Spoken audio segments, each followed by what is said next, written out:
ಇದು ಕಾಂಗ್ರೆಸ್ನವರ ಕೃತ್ಯ ಅಂತ ಹೇಳಿ ಸೋಮಶೇಖರ್ ರೆಡ್ಡಿ ಅವರು ನೇರವಾಗಿ ಆರೋಪ ಮಾಡಿದ್ದಾರೆ. ಮಾಜಿ ಶಾಸಕ ಸೋಮಶೇಖರ್ ರೆಡ್ಡಿ ಅವರ ಗಂಭೀರ ಆರೋಪ ಇದು. ಹಿಂದಿನ ಘಟನೆಗೆ ಸಾಕ್ಷಿ ಎಂಬಂತೆ ಈ ಬೆಂಕಿಯನ್ನು ಹಚ್ಚಿದ್ದಾರೆ. ಬೆಂಕಿ ಹಚ್ಚಿದವರನ್ನ ಹಿಡಿಯೋದಕ್ಕೆ ನಾವು ಪ್ರಯತ್ನಿಸಿದ್ವಿ ಅಂತ ಹೇಳ್ತಿದ್ದಾರೆ.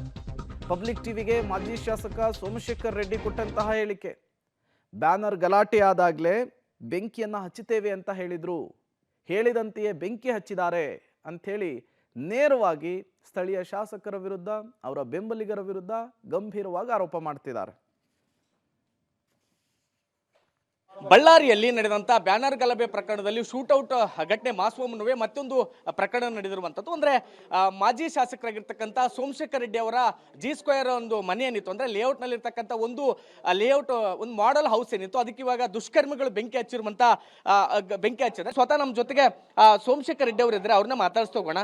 ಸರ್, ಈಗ ಯಾವಾಗ ಆಗಿರುವಂಥದ್ದು ಸರ್ ಈ ಘಟನೆ? ಇದು ಸಂಜೆ ಟೈಮ್ನಲ್ಲೇ ಆಗಿದೆ, 6:06ವರೆಗೆ.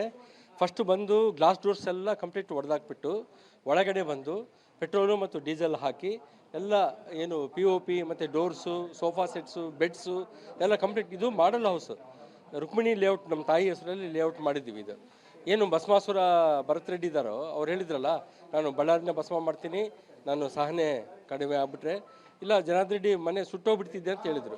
ಈಗ ಜನಾರ್ದನ್ ರೆಡ್ಡಿಗೆ ಸಂಬಂಧಪಟ್ಟು ನಮ್ಮ ಫ್ಯಾಮಿಲಿಗೆ ಸಂಬಂಧಪಟ್ಟಿದ್ದು ಇದು ಲೇಔಟು. ಹಂಗಾಗಿ ಈ ಲೇಔಟಲ್ಲೇ ನಾವು ಮಾಡೆಲ್ ಹೌಸ್ ಮಾಡಿ, ಇದೇ ಮಾಡೆಲ್ ಹೌಸ್ ಎಲ್ಲ ಕಡೆ ಇದೇ ಥರ ಕಟ್ತೀವಿ ಅಂತೇಳಿ ಜನಕ್ಕೆ ಹೇಳಿದ್ವಿ. ಅದನ್ನು ಅವ್ರ ಪಾಪ ನೋಡಿ ಭಾಳ ಖುಷಿಪಟ್ಟರು, ಭಾಳ ಮಂದಿ ಚೆನ್ನಾಗಿದೆ ಸರ್ ಇದು ಮನೆ ಅಂತೇಳಿ.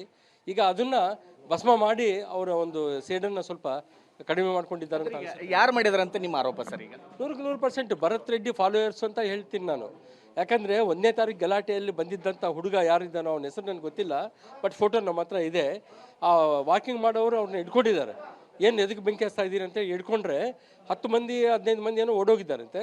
ಆ ಒಬ್ಬನ ಸಿಕ್ಕಿದ್ದ, ನನ್ನ ಫೋಟೋ ಕೂಡ ನಾನು SP ಮೇಡಮ್ ಕಳಿಸಿದ್ದೀನಿ.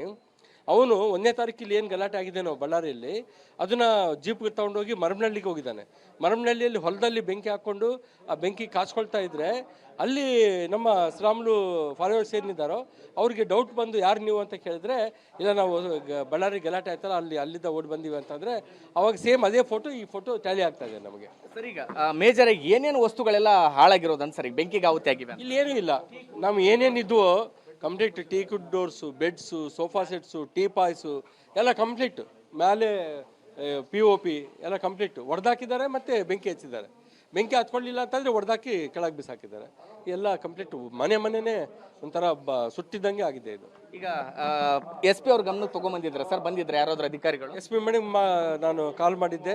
ಮೇಡಮ್ ಅವರು ನಮ್ಮ ರೂರಲ್ CI ಉದಯ್ ರವಿನ ಅವ್ರನ್ನ ಕಳಿಸಿದ್ದಾರೆ, ಅವ್ರ ಸ್ಟಾಫ್ ಕೂಡ ಬಂದಿದ್ದಾರೆ.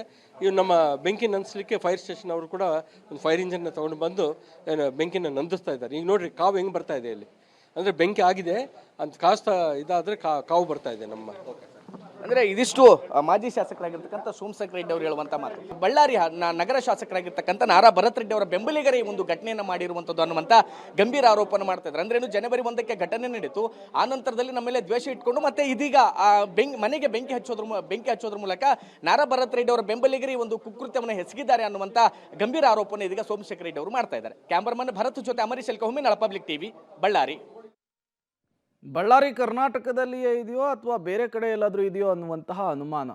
ಯಾಕೆಂದರೆ ಯಾವುದೇ ಸರ್ಕಾರ ಬರಲಿ, ಬಳ್ಳಾರಿಯಲ್ಲಿ ಹೇಳೋರು ಕೇಳೋರು ಯಾರೂ ಇಲ್ಲದ ರೀತಿಯಲ್ಲಿ ವರ್ತನೆಗಳು ಆಗ್ತಾನೆ ಇರ್ತವೆ. ಈಗ ಮತ್ತೊಮ್ಮೆ ಕಾಂಗ್ರೆಸ್ ಆಡಳಿತದಲ್ಲೂ ಕೂಡ ಅದೇ ರೀತಿ ಆಗ್ತಾ ಇದೆ.